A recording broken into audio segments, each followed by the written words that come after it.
লেবাননের রাজনীতিতে আবারও দেখা দিয়েছে বড় ধরনের উত্তেজনা। সেনাবাহিনীকে দিয়ে ইরান সমর্থিত সশস্ত্র সংগঠন হিজবুল্লাহকে নিরস্ত্রীকরণ করার পরিকল্পনা নিয়ে শুক্রবার বৈঠকে বসেছে মন্ত্রিসভা। এতে সময়সীমা উল্লেখ না থাকলেও সীমিত সময়ের মধ্যেই বাস্তবায়ন করার কথা বলা হয়েছে।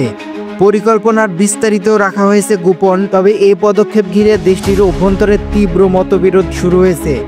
আন্তর্জাতিক চাপ ও আঞ্চলিক সংঘাত পরিস্থিতিকে করে তুলেছে আরও জটিল। বৈঠক শুরু হওয়ার আগেই ওয়াকআউট করেন হিজবুল্লাহ ও তার মিত্র আমাল মুভমেন্টের 5 শিয়া মন্ত্রী। তাদের দাবি, শিয়া মন্ত্রীদের অনুপস্থিতিতে যে কোনো সিদ্ধান্ত বাতিলযোগ্য। নিরস্ত্রীকরণ ইস্যুতে এখন পর্যন্ত হিজবুল্লাহ ও আমালের মন্ত্রীরা 3 বার ওয়াকআউট করেছেন।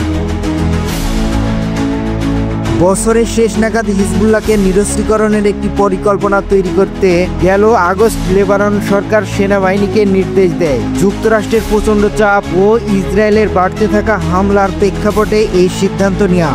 সরকারের দাবি, পরিকল্পনাটি গেল নভেম্বর মাসে যুক্তরাষ্ট্রের মধ্যস্থতায় হওয়া যুদ্ধবিরতির বাস্তবায়নের অংশ, যা 1 বছর ও বেশি সময় ধরে চলা হিজবুল্লাহ ইসরায়েল সংঘাতের অবসান ঘটাতে সহায়তা করবে।